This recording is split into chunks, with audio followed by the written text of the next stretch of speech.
लगती हो, ऊपर से भोली लगती हो, दिल तो काला काला है, सूरत से भोली लगती हो, दिल तो।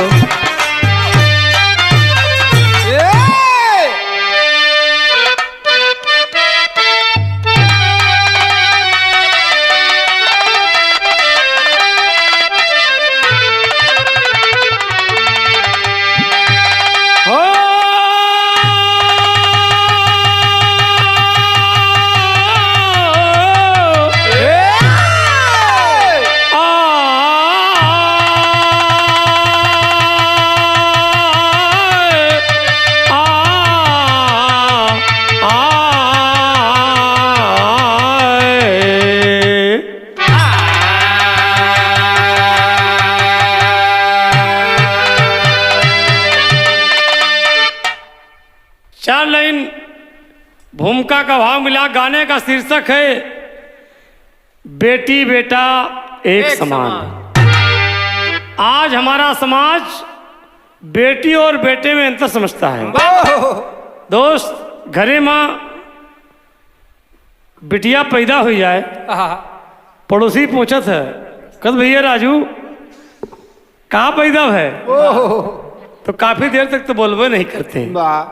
अब बोलत बोलत जब बोलबो करें, कहीं कहा बताई यार बिटिया पैदा हो गए, मतलब बेटवा पैदा हो जाए तो फिर हियाँ के मिठाई नहीं बटत ना, फिर जिला लेवल के मिठाई आवत तो यो बड़ा बड़ा रसगुल्ला, और बिटिया पैदा हो जात तो बाबूजी पूरा घर भरे के एकदम मुंह फसली टेढ़ हो जात। भूमिका में कहना पड़ा मास्टर साहब, आज के युग में लड़के बने देव हैं, पैदा होते ही घर को सजाया गया, जिसके बेटी हुई वो अभागन बनी, कहे के मनहूस उसको सुलाया गया, जिसके बेटी हुई वो अभागन बनी, कहे के मनहूस उसको रुलाया गया। सतयुग त्रेता व द्वापर किए देवियां, आज कलयुग में इनकी कदर ही नहीं, 12 अक्टूबर को आसमां रो दिया, जैसे शासन को कोई खबर ही नहीं।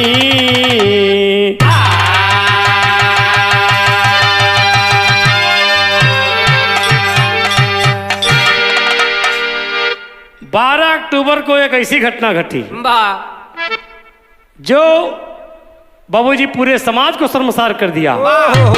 आज लोग बेटियों को एकदम ओझी नजर से देख रहे हैं, और बेटवा पैदा हो जाए तो तमाम लाड प्यार करते हैं। दोस्त, ध्यान रहे कि लड़का एक कुल के चिराग होते, लेकिन बिटिया 2 कुल के चिराग होते। इसीलिए कहना एक कवाली का भाव मास्टर साहब,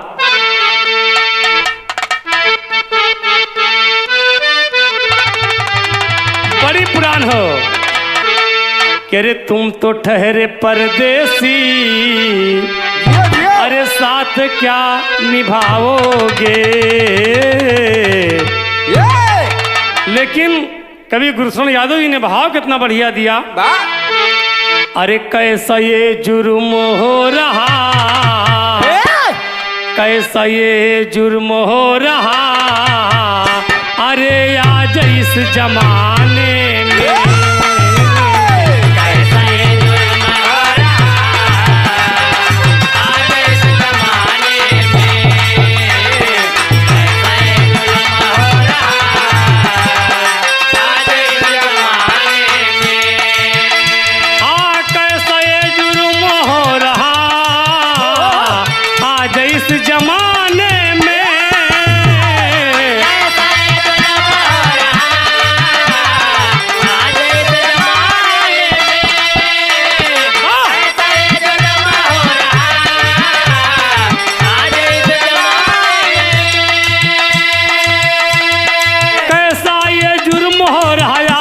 इस जमाने में छाया हुआ मातम है इन बेटियों के आने में। छाया हुआ मातम है इन बेटियों के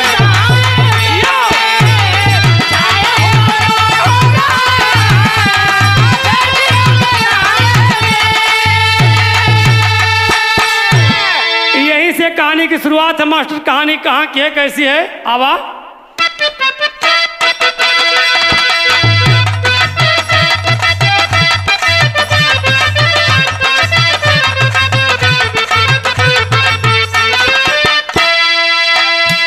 महाराष्ट्र सूरजपुर की कहानी है। बाबू सुभाष बेटी सुनीता सयानी है।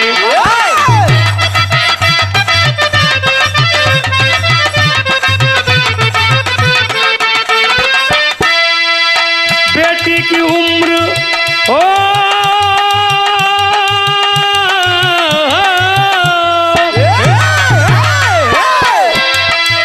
बेटी की उम्र 5 साल से भी छोटी थी।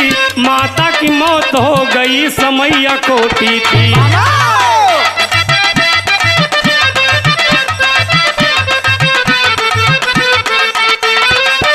समय का चक्र जैसे धीरे धीरे चलता था, समय का चक्र जैसे धीरे धीरे चलता था, वैसे ही बचपना जवानी में बदलता था।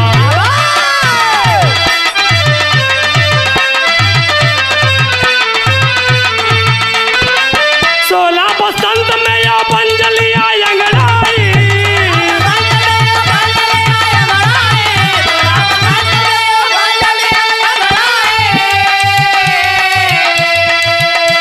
16 बसंत में अरे या बंजलिया अंगड़ाई। बाबू के सर पे शादी की है फिक्रिया आई।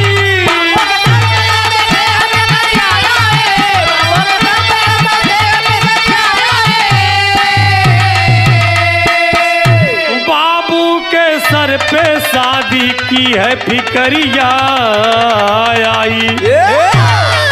आप प्रांत महाराष्ट्र के अंतर्गत एक गांव जिसका नाम बताया गया सूरजपुर। सूरजपुर गांव में एक सुभाष नाम के व्यक्ति रहे और उनके पत्नी की एक सुंदर बिटिया पैदा भई, जो बिटिया का नाम पड़ा सुनीता। सुनीता 5 साल की उम्र में रहे तो कर माई के स्वर्गवास हो गया। ए भैया, आप सब विचार करा कि जौने लड़का के महतारी बचपना में मर जाए वो के ऊपर का गुजरत है। आज बाबू सुभाष अपनी बिटिया का सुनीता के बाबूजी एकदम वही महतारी वही बाप दोनों रोल निभाए। बाबूजी प्यार दुलार दे करके बिटिया को बड़ा किए। और बिटिया जब 16 वर्ष पार करती है, एकदम 18 में जब पहुंच जाती है, तो चाहे वो गरीब की बिटिया हो चाहे अमीर की बिटिया हो, बाबूजी बेटियां सर पे एक बहुत बड़ा भार के समान होती है। बाबू सुभाष की चिंता हो लगी कि बिटिया हमारे शादी लायक है और शादी कर देना उचित है। बेटी के लिए बाबूजी घर भर ढूंढने के लिए तमाम गांव में जाते हैं, लेकिन कोनो लड़का से बढ़िया लड़का कोनो पसंद ना आया। तो एक दिन की बात है, जाते कहाँ है तो बिरहा में एक तर्ज है।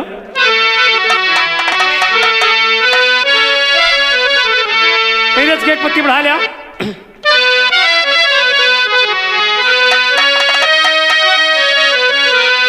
और ये तर्ज भाई हमार माता बहन लोग गाँव है। कहे रे गंगा जी के तना नहाई बा, अरे गंगा जी के तना नहाई बा, पत्थर तिरिया ना पैबा राजा। गंगा जी के तना नहाई बा,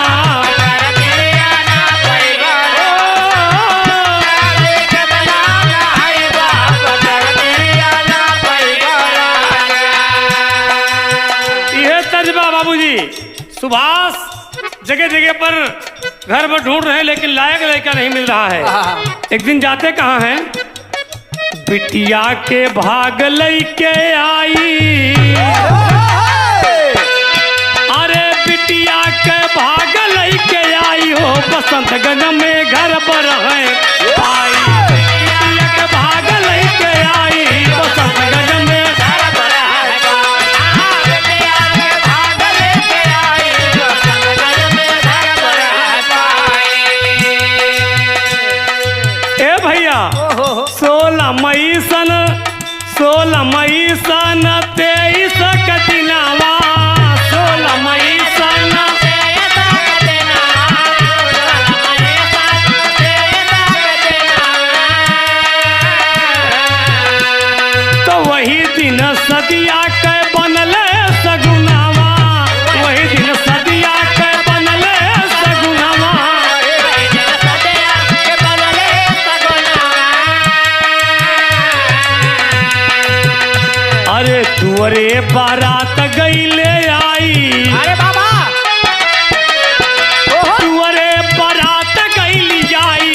संतगन में घर पर है पाई, द्वार बारात गई आई।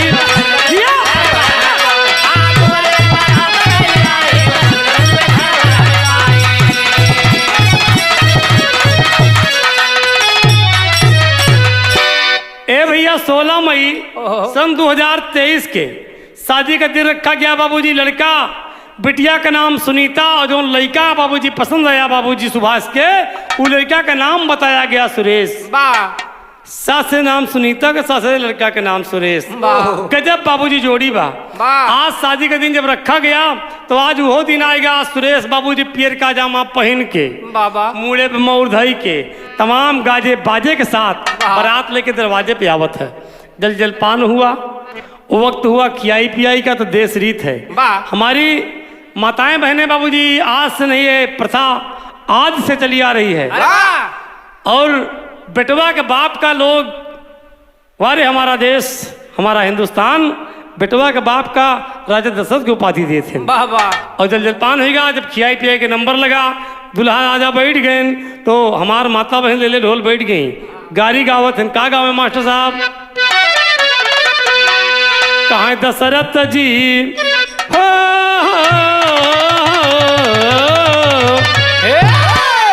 कहाँ दशरथ जी, अरे दशरथ जी आज द्वार आए, दशरथ जी, दशरथ जी आज द्वार आए, दशरथ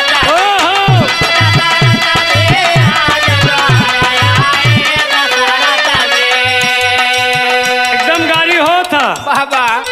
और जो सुनीता कुंवर के लड़की रही बाबा, कोई सवाई गई, बुढ़िया दादी हरे गावत रही, बगल में बैठ गई, लहाए लहाए गाँव दुल्हा के।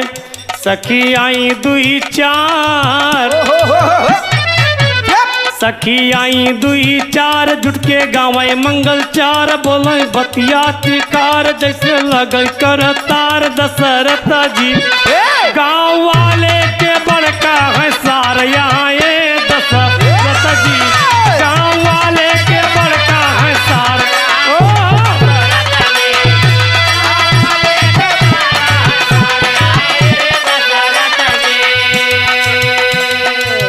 तमाम गीत गौ नहीं भय राजू भैया।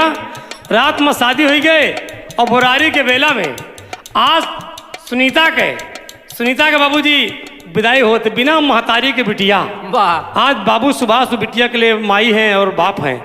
बाबूजी एकदम अपने हाथों से बिटिया को सजाते हैं। तमाम नात रिश्तेदार मौजूद हैं। बाबूजी ललकी चुनरी पहनकर और ललकी डोली में जब बिठाते हैं बाबूजी, आज पूरा परिवार उनका, पूरा परिवार एकदम आंसू से अपने अपने बाबूजी कपड़े भिगो रहे हैं। हमने बताया ना कि बिटिया चाहे अमीर के हो चाहे गरीब के हो बाबूजी, बिटिया की विदाई में चाहे कितना कठोर दिल के मन नहीं हो, लेकिन आंस नहीं रुकती है बाबूजी।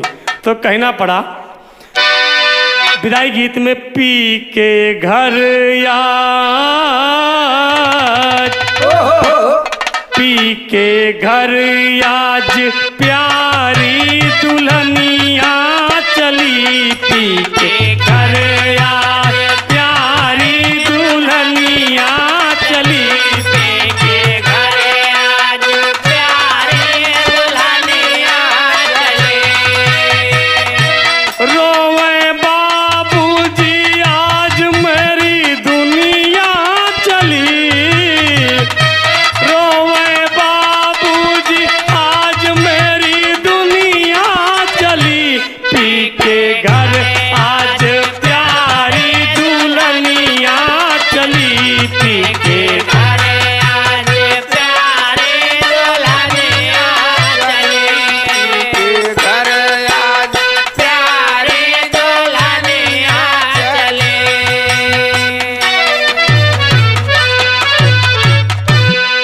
देखिए आप बाबूजी भीगी पलकों से आज सुभाष बाबू अपनी बिटिया की विदाई कर दिए, बिटिया की विदाई कर दिए और अब आना जाना शुरू हो गया बाबूजी।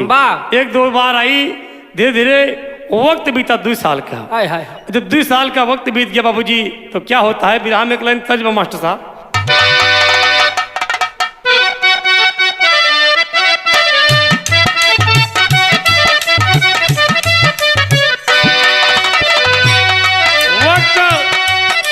2 साल का बीता तो क्या होता है, तर्ज है।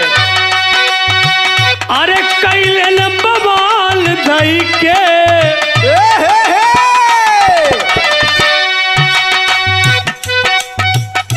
कैले न बवाल धई के कोनो नई नई दुल्हनी के नवा नवा दुल्हा, अरे वाह, नवा नवा मिजाज।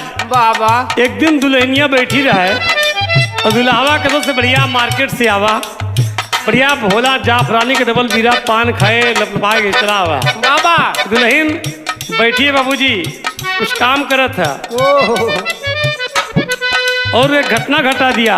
और जब ओकर सहेली पूछे लगी दुल्हन से, तो दुल्हन बतावे हमार दुल्हा कैसे रसिया हैं। बाबा कैले न बवाल धई के मिसा दिहले गाल, हमला जाय गई, हमला जाय गई, ए सैया लगले मनावे कोन आई गई, सैया लगले मनावे कोन आई गई, सैया लगले मनावे कोन आई गई। ये तजबा लेकिन विराह में कभी गुरशरण यादव जी ने भाव कितना बढ़िया दिया। समय बीता, हाँ धीरे धीरे बीत गईले, धीरे धीरे बीत गईले, दोई का परिसवा भैया बतिया सुना, हाँ धीरे धीरे बीत गईले, समैया भैया बतिया सुना, हाँ धीरे धीरे बीत गईले, भैया भैया बतिया सुना, धीरे धीरे बीत गईले, कुछ समैया भैया बतिया सुना, आइल समया दुख दैया भैया बतिया सुना, आइल समया दुख दैया भैया बतिया सुना, आइल समया दुख दैया भैया बतिया सुना, आइल समया दुख दैया भैया बतिया सुना। समय बीत रहा दोस्त, कुछ दिन के बाद हुआ क्या बाबा, 2 साल जब बीता तो हुआ क्या, गोदिया में भैले, अरे बाबा ओ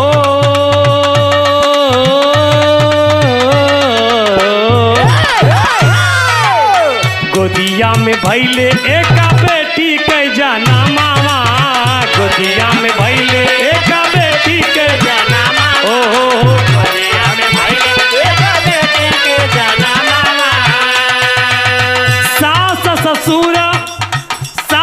ससुर ननदो मारती में हनावा, सास ससुर देवर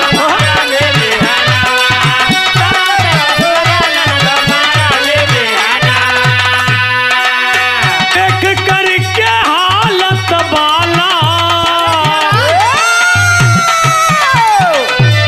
देख करके हालत बाला, बनली बाऊ रहिया भैया बतिया सुना, ए बाबू बतिया सुना, तो आइल समया दुख दैया भैया बतिया सुना, आइल समया दुख दैया भैया बतिया सुना, आइल समया दुख दैया भैया बतिया सुना, आइल समया दुख दैया भैया बतिया सुना। ए बिरहा प्रेमियों, बाबूजी जब सुनीता 2 साल उसको रहते हुए ससुराल में हो गया, भगवान की कृपा से मालिक की मर्जी से बाबूजी उसके गोद में एक सुंदर सुंदर बिटिया का जन्म होगा। और जब बिटिया का जन्म हो गया तो बाबूजी पूरे परिवार में एकदम मातम पसर गया। बाबूजी तमाम सास ससुर देवर ननद सब लोग ताना मारते हैं, ताना मारते हैं का आराम कर, बिटिया पैदा करके रख दिया। बाबूजी उसको ठीक से भोजन नहीं देते हैं। सौरी गृह में प्रमाण मिला बाबूजी कि सौरी गृह में उसको नोने का लपटा आटा में नमक मिला के चुरे दे दिए, कहले आराम खोर के बिटिया खा ले। तू बड़ी बड़ी बड़ी बड़ी कुलछनी है, तो उससे हमारे घरे के चिराग ना जले। तमाम लोग बाबूजी तरह तरह की बोली बोलते हैं, लेकिन सुनीता मरती क्या ना करती बाबूजी, आंसू का घूंट पी करके रह जा रही है, आंसू से आंखों से आंसू बरसा रही है। लेकिन धीरे धीरे वक्त बीता। क्या हुआ मास्टर अंतरा में?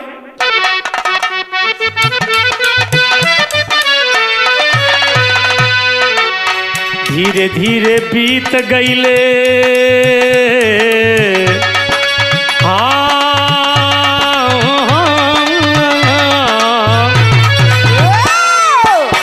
धीरे धीरे बीत गईले तीन हो बारिशावा धीरे धीरे बीत गईले तीन हो बारिशावा धीरे धीरे बीत गईले तीन हो बारिशावा 2 साल के बाद एक बिटिया पैदा हुई फिर 3 साल बीता यानी जो बेटी पैदा हुई उसकी उम्र अब कितने दिन की हो गई 3 साल की और 3 साल के बाद क्या हुआ फिर से भइले बिटिया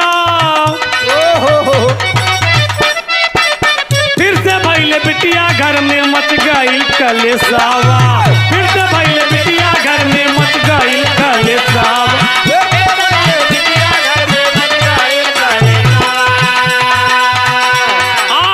सुन के सुरेश पाजी सुन के सुरेश पाजी पाना लेके सैया भैया बतिया सुना ये बाबू बतिया सुना तो बिटिया पकड़ लिया निर्दयिया भैया बतिया सुना बिटिया पकड़ लिया निर्दयिया भैया दिया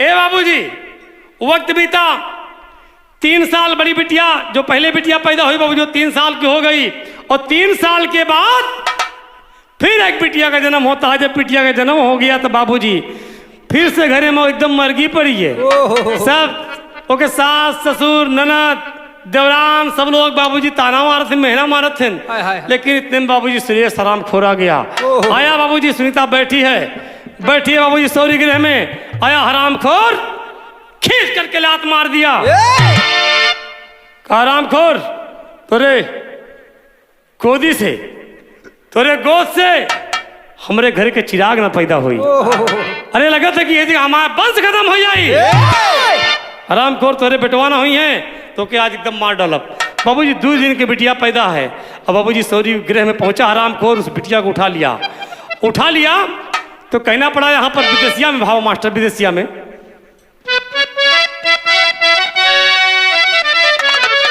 तो कहे अरे सुन के बचनिया अब गरम भइले पपिया हो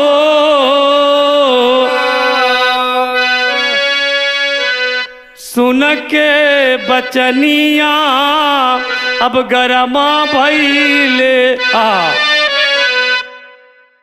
कि रोवेली सुनीता धई के अरे पति के चरनिया हो अरे काहे का मिटावल चाहत राजा विध के लिखनिया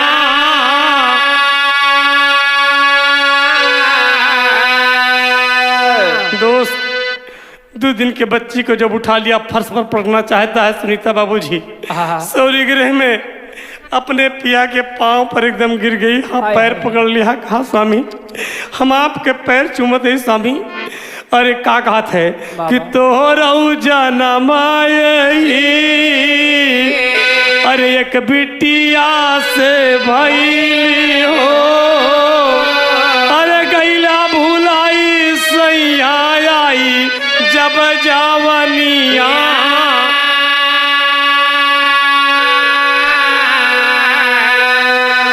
पिया आपका भी जन्म एक माँ से हुआ एक बेटी से हुआ अगर बेटी नहीं होती पिया तो आप नहीं होते और एक बहुत मार्मिक बात कहती है बाबा कहे कि बिटिया के खातिर राजा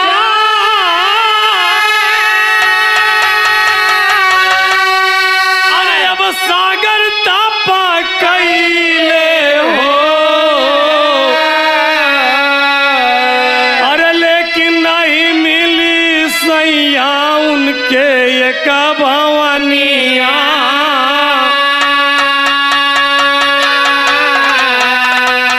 तब सुन के बचनिया अरे अब गरम पहले पपिया हो ये बाबू बिटिया कदी होले मिटाई जिंदगानिया।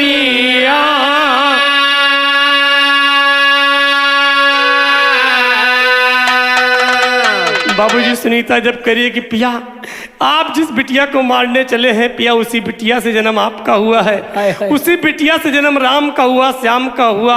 और पिया एक बहुत बड़ी बात है, ये हमारा ग्रंथ बताता है ये एक बेटिया के लिए राजा सगर बरसों तपस्या किए पिया, लेकिन उनको एक बिटिया नहीं मिली।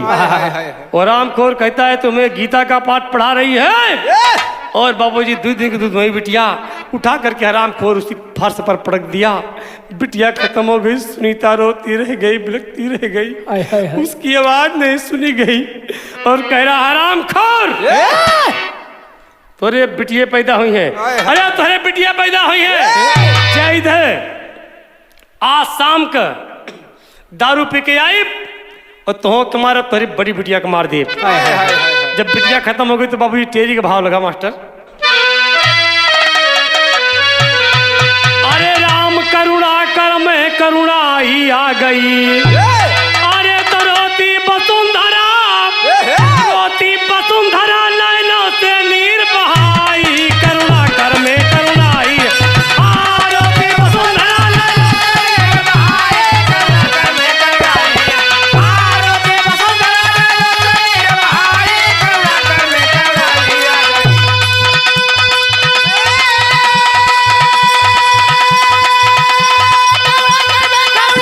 नैनों से नीर बहाई, करुणा कर में करुणा ही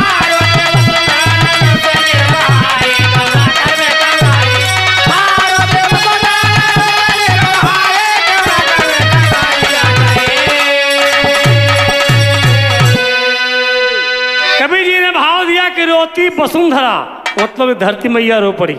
रोती वसुंधरा नैनों से नीर बहाई, करुणा कर में करुणाई आ गई। विराम तर्जमा मास्टर साहब।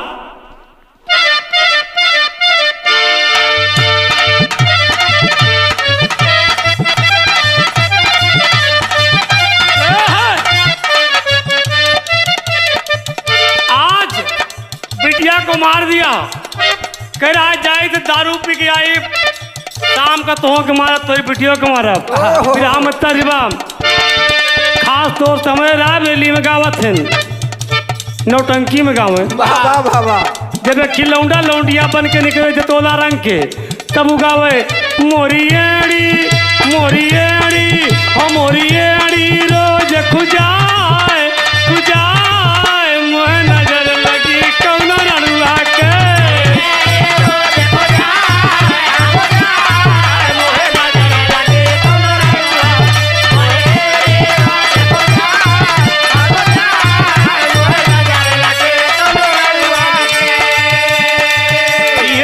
लेकिन वो हरामखोर सुरेश कह रहा है देखे बाबूजी आज इंसान किस हद तक गिर जाता है। बाबा एक पति पत्नी का जो रिश्ता होता है बाबूजी, 7 बंधन होते हैं जिनको साक्षी मानकर 7 फेरे लेते हैं और ये वादा करते हैं कि 7 जन्म तक मैं तुम्हारा साथ निभाऊंगा।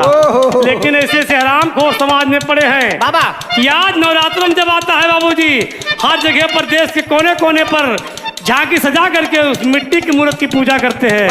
लेकिन आज इंसान क्या कर रहा है, मिट्टी की मूर्त को पूज रहा है, जो घर में सही देवी हैं उनको मुआ रहा है, मार रहा है, हरामखोर कर रहा है। तपप्पा जी कहे फटकार फटकार तू हटिया बजान से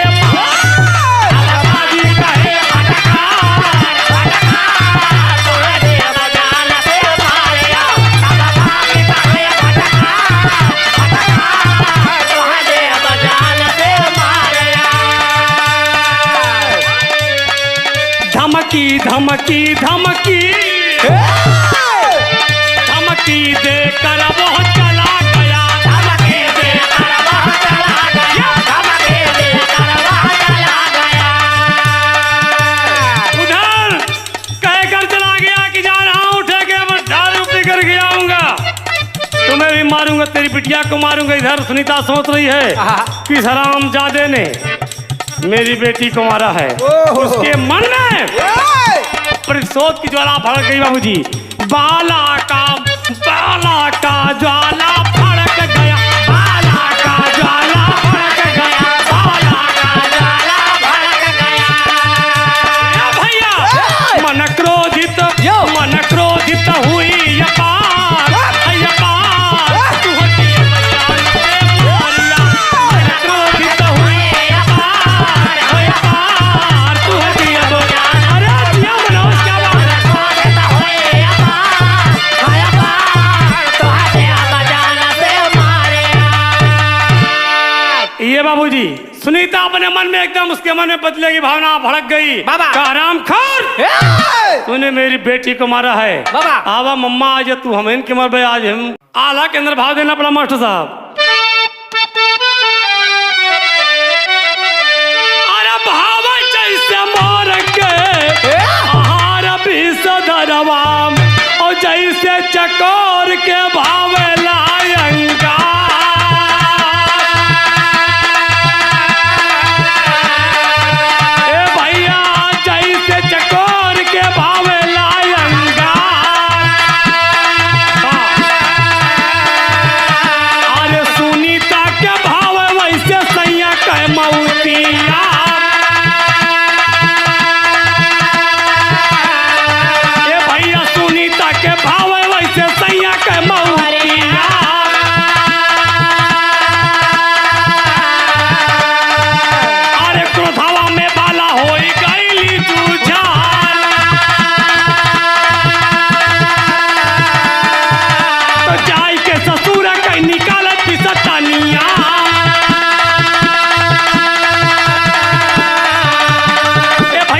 पहले सासू जी पे कई दिहली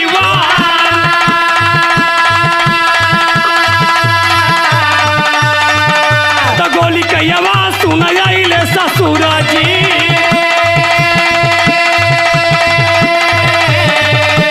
उनहु के मारा बाला गिरा गे जूझा।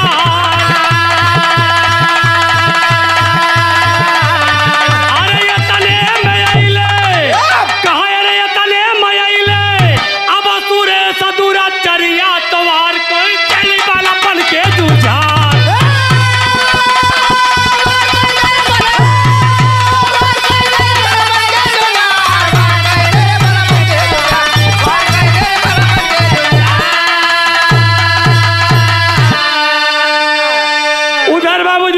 सुरेश के आठे का पर दारू पीने के लिए और दारू पी करके आ रहा है। इधर बाबू इसके मन में बदले की भावना धड़क गई। बाबा जाती है घर में अपने ससुर की पिस्तौल को निकालती है। ए भैया पतोहिए के सबसे पहले ताना के मारे राजू? ससुइये मारे। बूढ़ा बाबूजी सबसे पहले पिस्तौल लेके पहुंची, एकदम लोड कर लिया, जाए के बूढ़ा बैठे मारी धड़ाक से बूढ़ा गिर गई। जब बूढ़ा धड़ाक से गिरी तो बूढ़ऊ बाहर रहा घरे के आवाज सुन के हमारे घरवा में साला गोली दगत है। ये आवाज आवत कैसे? बड़ऊ लबलवाए कि आए बाबूजी निशाना लेके उनको मारा, एकदम बड़ऊ लुढ़क गए। इतने में बाबूजी वो सुरेश एकदम दारू के नशे में धुत होके, एकदम दारू के नशे में धुत होके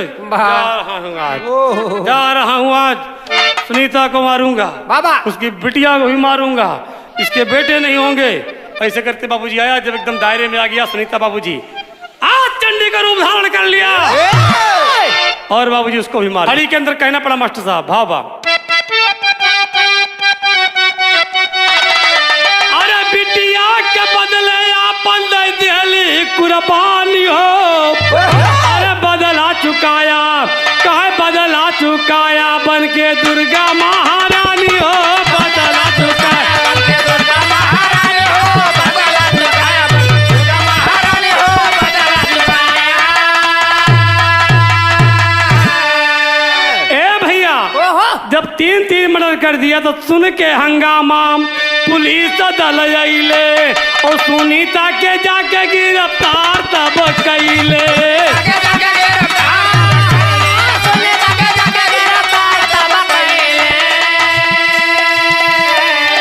अरे जलिया में छोड़ गईले वही मिटा निशानी हो। बदला चुकाया बन के दुर्गा महारानी हो।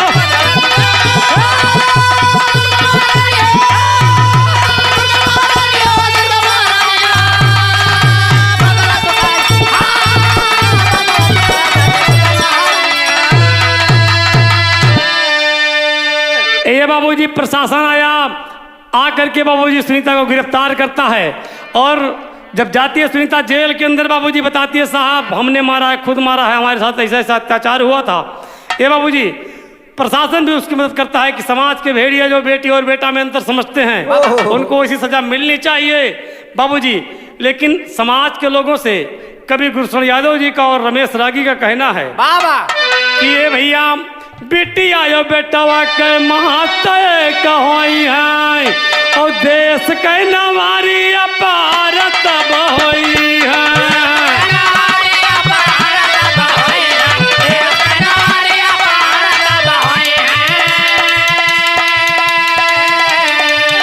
अरे खई है नवरिया के, अरे खई है नवरिया के, यही कल्याणी हो बदला चुकाया बन के।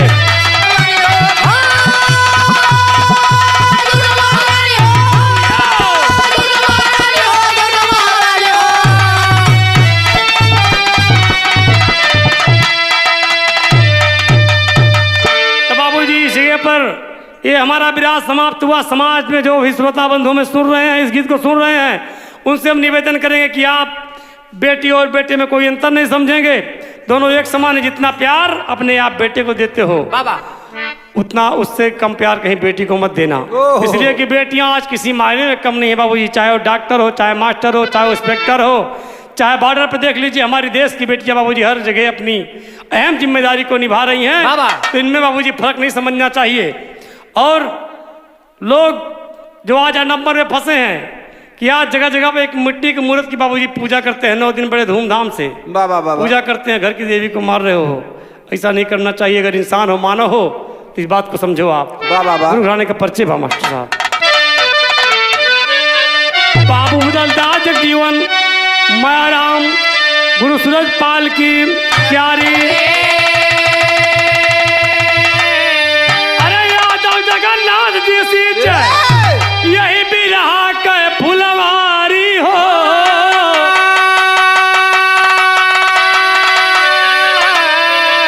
करुणा कर में करुणाई आ गई, रागी गुरु शरण के साथे शारद माई, करुणा कर में